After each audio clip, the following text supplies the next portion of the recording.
ఆ పక్క పోయి చూడండి, ఆ ల్యాండ్ కొన్ని అది కూడా దిగెట్టండి. రాండి ఒకటికి లోపలికి ఏమి ఈసీలు వచ్చినారు, ఈఆర్ఓ వచ్చినారు.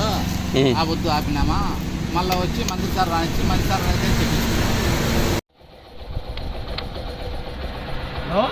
కావాలంటే నా దాకా అయ్యానంటే మంత్రి సార్ వచ్చేసి మళ్ళీ నీ సొమ్ము నువ్వు కట్టుకో అన్నాడు. అంతవరకే.